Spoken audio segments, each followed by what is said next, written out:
Hello friend, आप लोग का स्वागत है आपके अपने यूट्यूब चैनल एम के पाठशाला में। दोस्तों, आज की इस वीडियो में हम जीके जीएस के 20 महत्वपूर्ण क्वेश्चन देखने वाले हैं। अगर आप किसी भी प्रकार के कॉम्पिटिटिव एग्जाम की तैयारी कर रहे हैं तो ये क्लास आपके लिए महत्वपूर्ण होगा।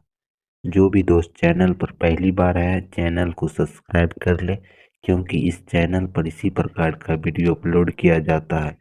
चलिए वीडियो को शुरू करते हैं। 1 नंबर क्वेश्चन है, निम्नलिखित में निम्नलिखित में से कौन सा कोशिकांग डीएनए रखता है? निम्नलिखित में से कौन सा कोशिकांग डीएनए रखता है? कौन सा कोशिका रखता है डीएनए? तो आप लोग बताइएगा। माइटोकॉन्ड्रिया। आज बायोलॉजी के इम्पोर्टेंट क्वेश्चन है, आप लोग जरूर देखें शुरू से अंत तक। तो एक का आंसर क्या हो जाएगा? एक का आंसर ए नंबर। 2 नंबर है, कौन सा कोशिका प्रोटीन संश्लेषण में प्रमुख भूमिका निभाती है? कौन सा कोशिका प्रोटीन संश्लेषण में प्रमुख भूमिका निभाती है? लाइसोसोम, सेंट्रोसोम, एंडोप्लाज्मिक रेटिकुलम और राइबोसोम। गोल्गी का उपकरण माइटोकॉन्ड्रिया।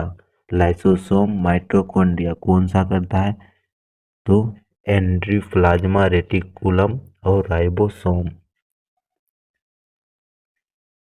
3 नंबर है, प्रोगेडम सेल। प्रोगेडम सेल डेथ का कोशिकीय एवं आणविकीय नियंत्रण क्या कहलाता है? प्रोगेडम सेल डेथ का कोशिकीय एवं आणविक नियंत्रण क्या कहलाता है? क्या कहलाता है? एपोटोसिस। एपोटोसिस क्या कहलाता है? एपोटोसिस। 3 का आंसर क्या आ जाएगा? D number. 4 नंबर है, कौन सा अंग प्रायः जंतु कोशिका में उपस्थित नहीं होता है? कौन सा अंग प्रायः जंतु कोशिका में उपस्थित नहीं होता है? गोल्जिकाय, अंतःपार्श्व माइटोकॉन्ड्रिया, लवक। कौन सा अंग प्रायः जंतु कोशिका में उपस्थित नहीं होता है? तो लवक। क्या होता है? लवक।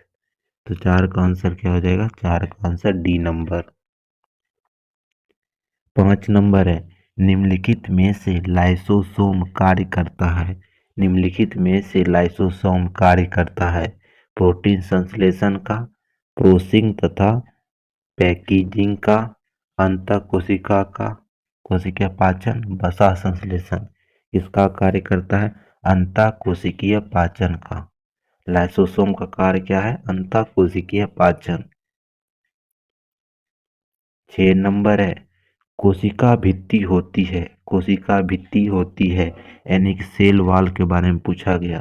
पारगम्य, अर्धपारगम्य, चयनात्मक पारगम्य, अपारगम्य। क्या होता है कोशिका भित्ति? कोशिका भित्ति होती है पारगम्य। क्या होती है? पारगम्य। 6 का आंसर क्या आ जाएगा? 6 का आंसर ए नंबर।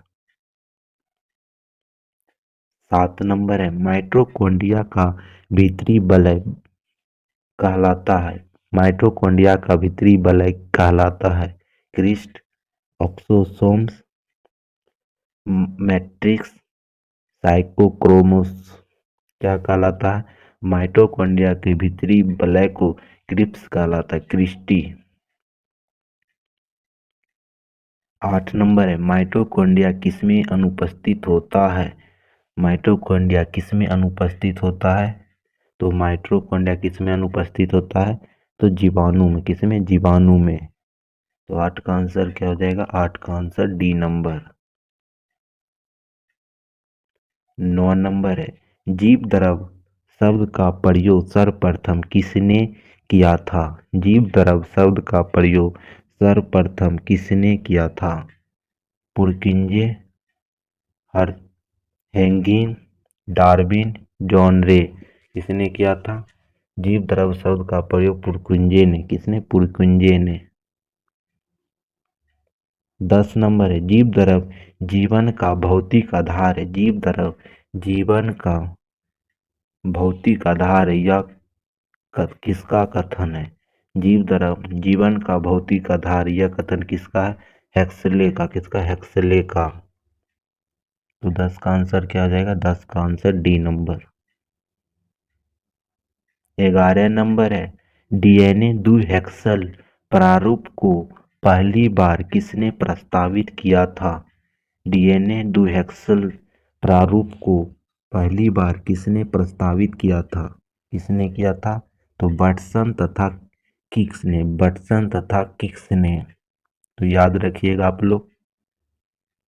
12 नंबर है, न्यूक्लियस की खोज सर्वप्रथम किसने की थी? न्यूक्लियस की खोज सर्वप्रथम किसने की थी? तो न्यूक्लियस की खोज किसने की थी? ब्राउन ने। किसने? ब्राउन ने। तो 12 का आंसर क्या आ जाएगा? 12 का आंसर सी नंबर। 13 नंबर है, कौन सा रचना जंतु कोशिका को वनस्पति कोशिका से विभेदित करती है? कौन सी संरचना जंतु कोशिका को वनस्पति कोशिका से विभेदित करती है? कौन सी संरचना? सेंट्रीओलल। सेंट्रीओलल। क्या हो जाएगा? सेंट्रीओलल। 13 का आंसर क्या हो जाएगा? सी नंबर। 14 नंबर है, कोशिका में राइबोसोम की अनुपस्थिति में कौन सा कार्य संपादित नहीं होता है होगा? कोशिका में राइबोसोम की अनुपस्थिति में कौन सा कार्य संपादित नहीं होगा? तो प्रोटीन का संश्लेषण। क्या हो जाएगा? प्रोटीन का संश्लेषण अनुपस्थिति में नहीं होगा। 15 नंबर है, यदि माइटोकॉन्ड्रिया काम करना बंद कर दे तो कोशिका में कौन सा कार्य नहीं होगा? यदि माइटोकॉन्ड्रिया काम करना बंद कर दे तो कोशिका में कौन सा कार्य नहीं होगा? भोजन का ऑक्सीकरण नहीं होगा। क्या हो जाएगा? भोजन का ऑक्सीकरण। ये सब आया हुआ क्वेश्चन है, आप लोग याद रखिएगा। 16 नंबर है, कोशिका का ऊर्जागृह किसको कहा जाता है? कोशिका का ऊर्जागृह किसको कहा जाता है? जिसे पावर हाउस कहते हैं। तो ऊर्जागृह किसको कहते हैं? माइटोकॉन्ड्रिया। किसको? माइटोकॉन्ड्रिया को। तो 16 का आंसर क्या आ जाएगा? D number. 17 नंबर है, निम्न में से कौन सबसे बड़ा कोशिकांग है? निम्न में से कौन सबसे बड़ा कोशिकांग है? सबसे बड़ा कोशिकांग है प्लास्टिक। सबसे बड़ा कोशिकांग है प्लास्टिक। याद रखिएगा आप लोग, इम्पोर्टेंट है।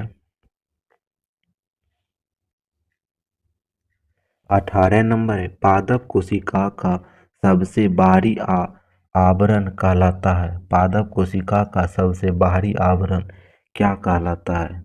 क्या कहलाता है? तो कोशिका भित्ति। क्या कहलाता है? कोशिका भित्ति। पादप कोशिका का सबसे बाहरी आवरण कहलाता है कोशिका भित्ति। तो 18 का आंसर क्या हो जाएगा? 18 का आंसर बी नंबर। 19 नंबर है, कोशिका में प्रोटीन संश्लेषण कहाँ होता है? कोशिका में प्रोटीन संश्लेषण कहाँ होता है? प्रोटीन का संश्लेषण कहाँ होता है? तो राइबोसोम में। कहाँ होता है? राइबोसोम में। तो 19 का आंसर क्या हो जाएगा? 19 का आंसर सी नंबर।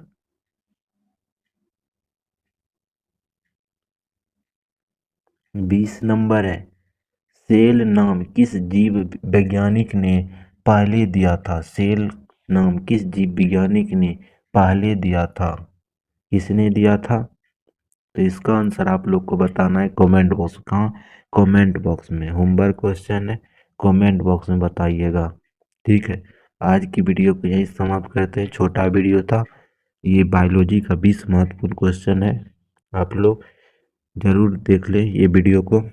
जो भी दोस्त चैनल पर पहली बार हैं, चैनल को सब्सक्राइब कर लें, बेल आइकन को प्रेस कर लें, क्योंकि शाम को डेली 4 बजे ये क्लास अपलोड किया जाता है। आप लोग डेली जुड़कर ये क्लास देख सकते हैं। चलिए आज की वीडियो को यहीं समाप्त करते हैं।